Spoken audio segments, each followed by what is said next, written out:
Pero Gandalf no se movió. ¡No puedes pasar! Los orcos permanecieron inmóviles y un silencio de muerte cayó alrededor. Soy un servidor del fuego secreto que es dueño de la llama de Anor. ¡No puedes pasar! El fuego oscuro no te servirá de nada. ¡Llama de Udun! ¡Vuelve a la sombra! ¡No puedes pasar! Hola, muy buenas tardes. Este vídeo va sobre las lecturas recomendadas selectividad. Este año, bueno, si tienes que hacer selectividad este año, pues creo que es interesante recordar y darte una serie de consejos sobre cómo enfocar las 4 lecturas. Bueno, en realidad son más lecturas, hay una serie de poemas, pero esto prácticamente es inabarcable en muy pocas ocasiones, a no ser un alumno muy específico que le guste mucho la poesía, pues no suele hacer ni...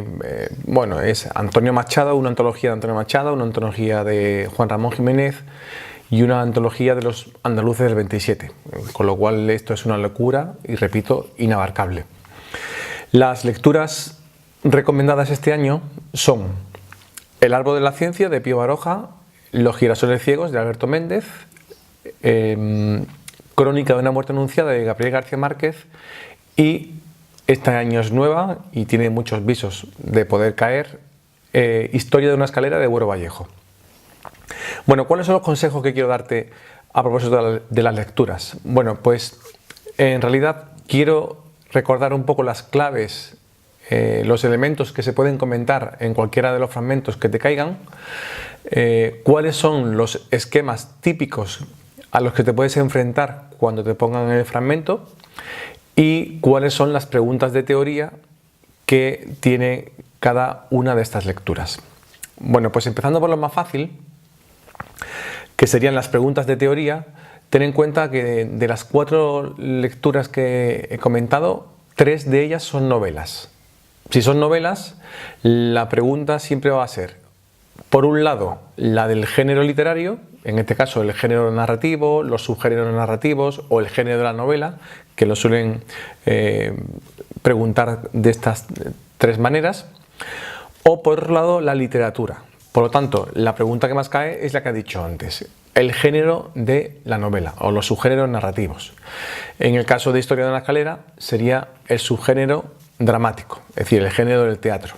Es una pregunta de teoría de cómo se caracteriza la novela, cómo es el narrador, cómo son los personajes, cómo es la acción, cómo es el tiempo. Y en el teatro, pues el tipo de texto del teatro, las acotaciones, en fin. Es una pregunta teórica, que es la quinta.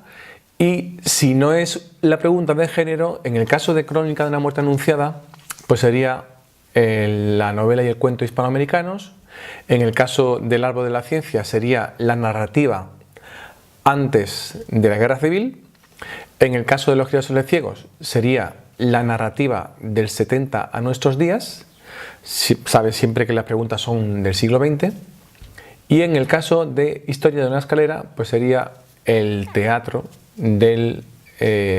pues también de finales del siglo XX. En cuanto al esquema, vamos a ir por partes. Empezamos con la más antigua, digamos, que es el árbol de la ciencia. El esquema del árbol de la ciencia pues obedece, y este esquema lo puedes utilizar prácticamente con las 3 novelas. Ten en cuenta que al ser un texto narrativo, pues te vas a encontrar con un narrador, que es el que cuenta la historia, y en el caso del árbol de la ciencia es un narrador omnisciente, con lo cual pues normalmente va a aparecer los pensamientos de Andrés Hurtado, el protagonista, y en cualquier texto narrativo te vas a encontrar o puedes utilizar estos elementos que suelen aparecer en cualquier narración, como son narración, descripción y diálogo. Estos 3 elementos te pueden servir formalmente para englobar las ideas que te encuentras en el fragmento. En el caso del árbol de la ciencia, ¿cuáles son las claves?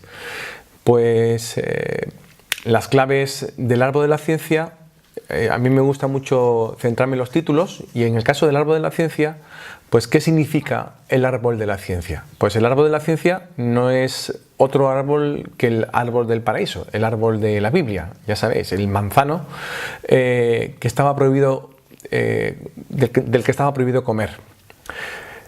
¿Qué es lo que ocurre cuando Adán y Eva comen del fruto prohibido? Pues que conocen el mal. El árbol de la ciencia es el árbol de la ciencia del bien y del mal. Es decir, aquí Baroja lo que hace es una referencia un poco a algo muy noventayosista, muy propio del 98. Unamuno también utiliza mucho esta idea. El hecho de que el conocimiento nos lleva al sufrimiento. Conocer es sufrir. Y esto es lo que le va a ocurrir al protagonista a lo largo de la novela. El conocimiento de la vida al que va adquiriendo el protagonista a lo largo de la obra le va a hacer sufrir cada vez más hasta el punto después que termina como termina, ¿vale? No quiero hacer spoiler, pero a estas alturas supongo que ya deberías haberte leído y sabes que finalmente conduce al suicidio del protagonista. Él no va adquiriendo, no tiene la capacidad para desenvolverse en el mundo que le ha tocado. Es una persona especialmente sensible y choca con esta realidad, con este conocimiento del mal que va haciendo que el protagonista pues se vaya hundiendo. Esta es la clave fundamental del libro. Después tienes otra serie de elementos en los que puedes utilizar la crítica a España, que es propia del 98, se critica el mundo universitario, cómo hay un choque entre el progresismo y los conservadores, las personas mayores y Andrés que tiene un espíritu más renovador, que no consigue llevar a cabo sus ideas y se enfrenta a este mundo que también va minando su voluntad y su capacidad de felicidad. Pasando a la segunda lectura, que es Los girasoles ciegos, es una novela mucho más moderna. De hecho, esta novela pues no te la puedes encontrar libre de derechos de autor, al contrario que la del árbol de la ciencia, porque ya es libre, pero la de Los girasoles ciegos no. Los girasoles ciegos es el nombre de una novela que en realidad son 4 historias, son 4 cuentos, 4 derrotas, como la llama el autor del libro, y Los girasoles ciegos es la última historia, que es la que da nombre al conjunto de la obra. Cada una de las historias está relacionada una con la otra. En la primera y la tercera tienen que ver con... Los protagonistas son militares, el tema fundamental es el tema de la justicia, son quizás un poco más duras o más tediosas. Para los alumnos suelen aburrirse un poco más con estas dos y les gusta más la segunda y la cuarta, que de hecho la segunda recibió varios premios por su forma de contar la historia, y también están relacionadas entre ellas. En este caso los protagonistas son civiles, no son militares, y tienen cierta relación los protagonistas de la segunda con los de la cuarta. ¿Cuál es el tema fundamental de Los girasoles ciegos? ¿Por qué se las llama derrotas, Alberto Méndez? Pues la derrota del ser humano frente a la opresión, la dureza de la posguerra y del final de la Guerra Civil Española, ¿no? Cómo la guerra acaba con cualquiera de estos sentimientos que hemos hablado, ¿no? El de la justicia y el del amor, que llega un momento en el que los protagonistas no consiguen sobreponerse a esta presión social que ejerce pues todos los elementos que produjo la Guerra Civil Española y el final de la guerra. Quizás estos elementos pillen un poco con el pie cambiado a muchos alumnos porque no vivieron nada de esto, tendrían que preguntarle a sus abuelos y tienen que ser mayores y con buena memoria para que le puedan contar un poco qué circunstancias son estas. Con lo cual hay que informarse un poco de qué es lo que ocurrió. De cualquier modo, por desgracia, la guerra no es... la Guerra Civil Española, gracias a Dios, sí que está ya un poco lejos en el tiempo para nosotros, pero la guerra es una cosa, me temo, de mucha actualidad y todos tenemos opinión formada de cómo la guerra pues acaba con nuestra humanidad. De hecho, lo peor de la guerra es esto, ¿no? El hecho de que al saltar todas las leyes, al saltar todas las normas sociales, la gente hace lo que quiere, y cuando uno puede hacer lo que quiere, pues a veces hace cosas terribles. ¿Qué es lo que ocurre en la guerra? Repito que el tema fundamental es el aplastar al prójimo, que es lo que ocurre en las derrotas. Y también una de las curiosidades de los girasoles ciegos, y esto puede despistar a más de uno si no se ha leído el libro, es que Alberto Méndez utiliza técnicas literarias un tanto complejas. La segunda es la de la técnica del manuscrito encontrado, se llama manuscrito encontrado en el olvido, y Alberto Méndez juega a ser un historiador que se acaba de encontrar en un paraje pues una tumba y una nota en una piedra, y a partir de ahí va desentrañando un poco qué es lo que ha ocurrido, tirando de documentación y jugando a darle realismo a la historia. De hecho, algunos alumnos se preguntan si la historia es real o no es real. No, es la ficción del protagonista, del autor, perdón, pero juega a eso, a ser un historiador que está recuperando una historia que ocurrió en realidad.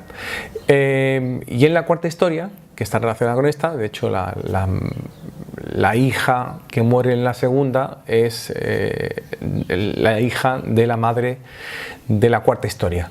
En la cuarta historia, otro juego que utiliza Alberto Méndez es a utilizar tres personajes que cuentan, son tres narradores. Está el narrador, un narrador neutro, está el niño y está el diácono, que es el que confiesa un poco el crimen que va a cometer o lo que acaba con su vocación y con su forma de ver las cosas.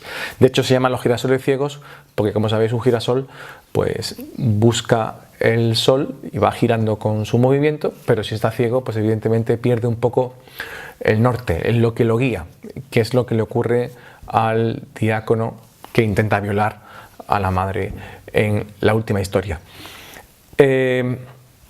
Por lo tanto, los elementos opresivos, oscuros, de cómo acabar con el otro por culpa de las ideas, la ideología que nos deshumaniza, son los elementos más propios de esta historia. La tercera historia es Crónica de una muerte anunciada. Crónica de una muerte anunciada, pues el esquema narrativo tiene también su curiosidad, y es el hecho de que Gabriel García Márquez hace en esta obra un híbrido entre una novela y una crónica, que es un género periodístico. Una crónica, lo que hace un periodista es una labor de investigación para recuperar un hecho histórico que se produjo e intentar documentar y contar cronológicamente, de ahí el nombre, qué es lo que ocurrió. Y se va apoyando pues en testimonios de personas, en documentos, que es lo que hace Gabriel García Márquez. Él juega a que una persona quiere esclarecer un crimen que se cometió. De hecho, el spoiler, como decimos ahora, no lo hace ya Gabriel García Márquez nada más empezar el libro, porque la primera frase del libro es: el día en que lo iban a matar, Santiago Nasar se levantó. Bueno, pues todo lo que intenta Gabriel García Márquez en esta obra, y es uno de los elementos clave para comentar este tipo de textos, esta obra, es la fatalidad, el hecho de que el destino parece que persigue al protagonista, y es inevitable que ocurra su trágico final. Cuando todo el pueblo conocía la intención de que lo iban a matar, los propios asesinos van diciendo en el pueblo que lo van a matar, porque lo que pretenden los asesinos es limpiar el honor de su familia. En teoría, la hermana ha perdido la virginidad con Santiago Nasar, cosa que él no sabe, y de hecho, pues evidentemente el hecho de que él no sepa que lo van a matar nos viene a decir que él no es el responsable. Entonces, cuando se casa esta mujer con otro personaje de la obra, y en la noche de boda se descubre que no es virgen, pues la familia le da una paliza a la protagonista, y ella pues señala a un culpable un poco por salir del paso, una persona conocida en el pueblo, que es Santiago Nassar. Los hermanos, pues en esta época de la que estamos hablando, es otro elemento que podemos comentar, es el honor. Las manchas de honor solo se limpian con sangre, y entonces los hermanos se ven en la obligación de tener que matar al que le robó la virginidad y el honor a la familia. Pero en realidad lo dicen un poco de boquilla para intentar que pues ellos van a cumplir lo que se espera de ellos, que es matarlo, pero si lo paran antes, pues en fin, digamos que ellos lo han intentado y así pues no tienen que matarlo. Pero la fatalidad, repito, el destino parece que juega con Santiago Nassar, que no llega a enterarse en ningún momento de las intenciones asesinas de los hermanos Vicario, cuando todo el pueblo, la propia madre se llegó a enterar, en fin, un montón de gente sabía lo que iba a ocurrir y nadie consigue hacerlo. De ahí el nombre de la historia, Crónica de una muerte anunciada.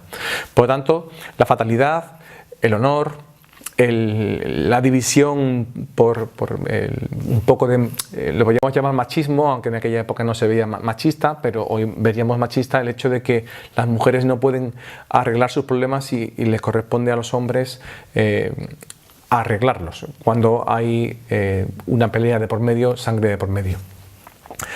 Y la última historia, la cuarta historia, es Historia de una escalera. Es la primera, es una obra de teatro. Te aconsejo que le eches un vistazo, porque es fácil, es decir, no tienes por qué leerte la obra. El teatro no está hecho para ser leído, sino para verlo.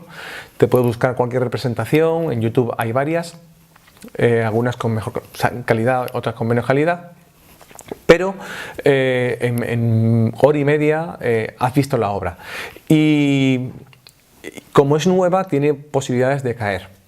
El esquema en el teatro es muy fácil, porque formalmente pues normalmente aparecen acotaciones, que son los elementos, las indicaciones que hace el director para que se sepa cómo hay que representar la obra. Y después tenemos el diálogo. Ya sabes que el teatro es puro diálogo entre los personajes, y de esta manera, con estos tres criterios, ¿no?, acotaciones, personajes y escenas, se puede hacer muy fácilmente el esquema. ¿Cuáles son las claves de Historia de una escalera? Pues las claves de Historia de una escalera, el nombre se debe a lo que nosotros llamamos aquí el rellano, digamos que es el lugar común en un bloque de vecinos. Ya sabéis, pues hay puertas una enfrente de la otra, y el espacio común, ese rellano, es digamos, donde va a transcurrir casi toda la obra. Por tanto, la obra tiene que ver un poco con la convivencia de una serie de vecinos en varios periodos. Cada una de la obra está dividida en saltos temporales, porque los protagonistas son los padres, después se van a ser los hijos, ¿no?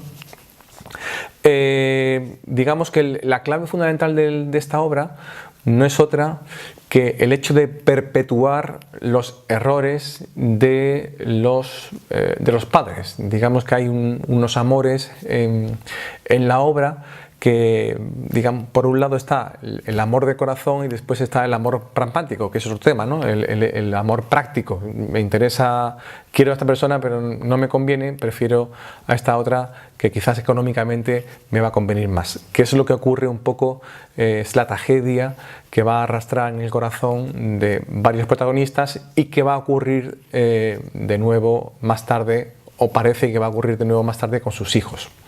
Este es el tema fundamental, por tanto, los hijos, el tema fundamental, por tanto, son los hijos que van a repetir los errores de los padres, o los padres que intentan intervenir con los hijos para que no cometan errores. Y por último, la pregunta del comentario, esto es general para todo el comentario. Recuerda que esta pregunta es la que más vale. La estructura del examen de lengua, de comentario de textos, son 5 preguntas. Te he hablado de la quinta, que son 2 puntos, la teoría. Te he hablado del esquema, que es 1,5 puntos. Y el comentario personal, la opinión crítica, son 3 puntos. Y es la pregunta más libre de todas. Y de hecho, lo que se evalúa aquí es la capacidad del alumno, pues, de tener una opinión formada sobre el tema que se propone en la obra. Te doy varios consejos para terminar. El vídeo es un poco más largo porque tocamos las 4 lecturas de selectividad. y quiero que tengas claro lo siguiente. En Andalucía, los textos que se cogen para selectividad pueden ser de dos tipos. Por un lado literarios y por otro lado periodísticos. Hay dos opciones, es decir, hay dos exámenes, el examen A y el examen B, y la combinación es siempre la misma. Hay un 80% de posibilidades de que por un lado tengamos un texto literario y por el otro un texto periodístico. Y hay un 20% de posibilidades de que los dos sean literarios. En el caso de que el texto sea literario, pues más o menos en un 70% suelen ser los textos de las lecturas recomendadas, de las que te he hablado. Por lo tanto, si me preparo muy bien estas lecturas, pues digamos que no me va a pillar por sorpresa lo que me voy a encontrar. Y digamos que tengo la posibilidad de prepararme un poco cómo va a ser o cómo hacer este examen. Es verdad que los textos literarios son más complejos y que abarcan más preguntas de teoría, pero el texto periodístico también es cierto que suelen ser fáciles, suelen ser asequibles, hay que estudiar menos, pero a veces nos puede pillar un texto complejo, con una ironía oculta, y a veces pues esto se le escapa a los alumnos y podemos meter la pata en este tipo de textos. Con lo cual, si quiero ir sobre seguro, los textos literarios de las lecturas recomendadas, pues es muy fácil preparárselos. Evidentemente los periodísticos también, y la decisión, ya sabes que lo más importante es entender el texto, y sobre ese texto hago mi examen. Bueno, pues en el caso de los textos literarios, ¿qué tengo que hacer? En el caso del comentario, lo importante es que salga mi voz, es decir, no puedo hacer un comentario de textos donde yo suelto un rollo literario, un rollo teórico que me he aprendido de antemano. No puedo tener un comentario preparado. Entonces, es importante que yo dé mi opinión y que aparezca en un momento determinado. Puede aparecer en mitad del comentario o puedo empezar directamente. En mi opinión, desde mi punto de vista, yo creo, entiendo, y tienes que decir tú en primera persona lo que piensas. Para no despistarse demasiado, yo aconsejo que se haga una estructura mental de lo que se va a decir. Con el esquema mental, pues podemos preparar una pequeña introducción de contexto de la obra, aunque no es necesario, de la obra, del autor o del movimiento que nos ha tocado el fragmento. En segundo lugar, podemos hacer una especie de súper resumen explicando cuál es el sentido del texto, cuál es el tema del texto. Y después la parte fundamental, más importante del comentario, es qué pienso yo sobre el tema que me propone el fragmento. Sobre esto hay que buscar un poco de lo que yo pueda hablar. Es decir, si no tengo ni idea de la guerra civil, en el caso de los girasoles ciegos, que debería estar informado, pero si no tengo ni idea de la guerra civil, pues no toco la guerra civil, sino que busco otra cosa, ¿no? Pues el hecho de las pasiones humanas, en fin, algo que me dé pie a mi comentario. Busco una frase que me guste del texto y sobre ella me apoyo para hacer mi comentario. De hecho, uno de los errores típicos es que no hablo del tema propuesto. Ya sabéis que una pregunta es decir el tema del fragmento. Si yo no hablo de ese tema, me estoy equivocando en una de las dos cosas, o en el comentario o en el tema. Por tanto, el comentario es sobre el tema propuesto. El comentario también hay que llevarlo, repito, como he dicho antes, a tu terreno. Si ves algo que puedes utilizar de filosofía en lo que te han propuesto, utilízalo. Si sabes algo de historia que aparece en el texto, utilízalo. Las opiniones que nosotros tenemos las tenemos gracias a los datos que recibimos del mundo. Sin datos de nada no se puede tener opiniones. Por lo tanto, la opinión es una especie de mezcla de información que uno ha recogido y de visión personal. Bueno, el vídeo ha sido un poco más largo, pero el 12 de junio creo recordar que empieza la selectividad, la PAU, la prueba de acceso a la universidad. Ahora se llama EPAU, han cambiado el nombre tantas veces ya que yo mismo me hago un lío. Y hay que estar un poquito preparado para lo que se nos viene encima. Nada más, y que tu ángel te guarde.